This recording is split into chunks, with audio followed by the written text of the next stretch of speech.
Mr. President. Senator from Tennessee. Mr. President, as we continue consideration of the omnibus, I rise today to applaud the inclusion of language I co-authored with Senator Mark Warner that will ensure the fate of mortgage giants Fannie Mae and Freddie Mac. Entities Congress created, their fate will be determined by Congress, and this language makes crystal clear that this body does not support efforts to return the failed model of private gains and public losses. As we wrap up our legislative business of 2015, I'm also here to remind my colleagues that there is much work to be done in the new year to finally address the last unfinished business of the 2008 financial crisis. Prior to the crisis, mortgage giants Fannie Mae and Freddie Mac were publicly traded. They benefited from an implicit government guarantee, which meant any upside went to the company. But as we saw at the height of the financial crisis, the downside of this structure fell on the taxpayers, and it fell hard. In September of 2008, because of this flawed model, losses mounted at Fannie and Freddie, causing taxpayers to write a $188 billion bailout check to keep them afloat. These entities remain in government conservatorship today, backed by the taxpayers and owned by the U.S. Treasury Department. In 2014, Federal Housing Finance Agency stress tests project that the GSEs could require a $190 billion taxpayer bailout to keep them afloat during a future crisis, something none of us wants to see happen. Because housing finance reform remained the last unaddressed piece of the financial crisis left, in 2013, Senator Mark Warner and I developed legislation that attempted to address the flaws in our housing finance system and protect the taxpayers. This bill has been called the blueprint for how our nation's housing finance system should look in the future. After working with a group of bipartisan members and then Chairman Tim Johnson and Ranking Member Mike Crapo, a reform bill passed the Senate Banking Committee in May of 2014 by a vote of 13-9. This bill would protect taxpayers from future economic downturns by replacing Fannie and Freddie with a privately capitalized system. Unfortunately, it did not come to the Senate floor. But that does not change the fact that there continues to be broad, bipartisan, bicameral support to reform these entities. That broad support at the committee level and throughout Congress came despite pushback from a number of large, self-interested Wall Street hedge funds. And let me explain. As a result of the 2008 bailout, Treasury purchased senior preferred stock in Fannie and Freddie and was given sole discretion to sell or otherwise dispose of those shares. Seeing an opportunity to make huge profits at the expense of taxpayers, a number of big Wall Street hedge funds and other entities rushed in when Fannie and Freddie crashed. They bought shares for pennies on the dollar after the government had taken them into conservatorship, and knowing full well the government would have the authority to make decisions relative to their future.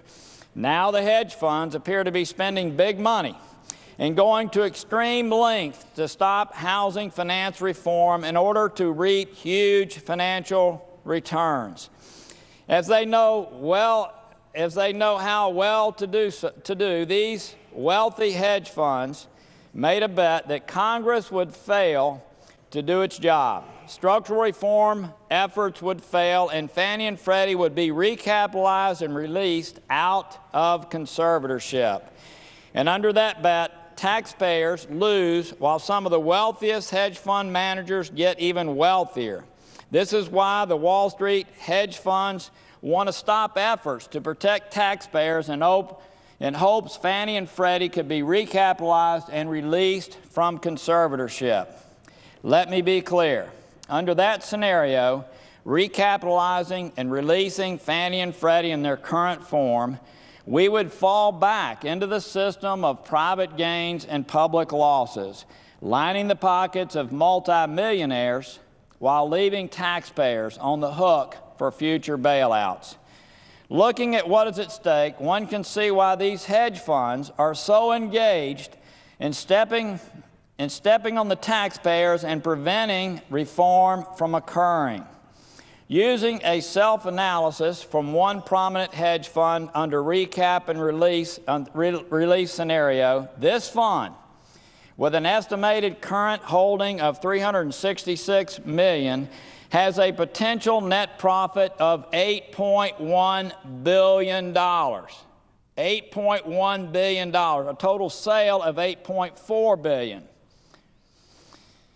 To give you another example, using those same projections, another prominent hedge fund with an estimated current holding of $501 million has a potential net profit of $2.3 billion, or a sale of over $2.8 billion. These hedge funds and several others would benefit greatly from a recap and release scenario, which is why they are so adamantly opposed to housing finance reform that would put taxpayers' interest above their own. Surely, we will not conflate the clear interest of the hedge fund managers, which is billions of dollars in profits, with the critical need to protect taxpayers from a future bailout by enacting sound housing policy in our country. Returning to the failed model of private gains and public losses would leave the taxpayers on the hook for the GSE's $5 trillion in outstanding liabilities. This is why I believe we must act. Inclusion of the Jump Start provision in this bill is a good first step. This legislation would prohibit the sale of Treasury-owned senior preferred shares in Fannie Mae and Freddie Mac without congressional approval, and ensure Congress, not the self-interested hedge funds, have the final say on how our housing finance system should look in the future. And while I believe that recap and release is totally inappropriate, I do understand, that the hedge funds still have claims to deal with in court, and this legislation does not prejudice those claims. I believe the blueprint Senator Warner and I laid out in 2013 is a good start and one that will protect taxpayers, but this legislation and the omnibus bill is silent on the future system. It simply says that Congress should have the final say in what happens to these entities, again, entities that Congress created in the first place. With passage of this provision, in the face of extremely intense opposition, we are telling taxpayers that we are putting to bed the idea of returning to the status quo is an option. We will not return to a system where Big Fannie and Big Freddie control the lion's share of our housing system and taxpayers are exposed for future bailouts. But there's more work to be done. So the question I have is this: moving forward, who are we going to fight for? Are we going to abdicate our responsibility and shy away due to efforts by large Wall Street hedge funds wanting to get wealthier off of taxpayers by placing taxpayers at greater risk? Or are we going to fight for the people that we represent? Mr. President, as all of us who serve in this body during the financial crisis know well, the American people do not want to write another bailout check. Without housing finance reform, that is an all too real possibility. To my colleagues, trust me, I know a number of you have felt pressure from large Wall Street hedge funds and the interest groups that they represent and support. That they support, not represent. But also know that there is not one of you who truly wants to put private investors' interest ahead of the people that we represent. In the new year, it's time for Congress to finally do its job. By finally addressing the last major piece of unfinished business from the financial crisis, we can once and for all end this failed model. And fortunately, a lot of heavy lifting has already taken place. As we look forward to 2016, protecting taxpayers by reforming our nation's housing finance system should be near the top of the to-do list. So this legislation takes us a step in the right direction towards that effort by saying the fate of mortgage giants Fannie Mae and Freddie Mac will be determined by Congress.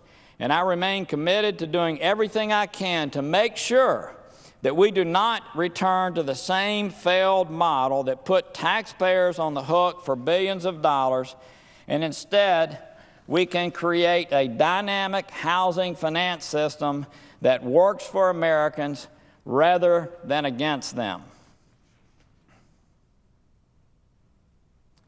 Mr. President, I also rise today, and the senator from Texas, this will just take one moment. I rise today to applaud Congress for including important funding in the omnibus appropriations bill that will help in our efforts to fight human trafficking and slavery around the world through the End Modern Slavery Initiative. I think most Americans would be stunned to know that over 27 million people today are enslaved in more than 187 countries, including our own. Over 27 million people in slavery today. That's more than 4 times the population of my home state of Tennessee. Modern slavery comes in many forms, and it preys on women and children the most.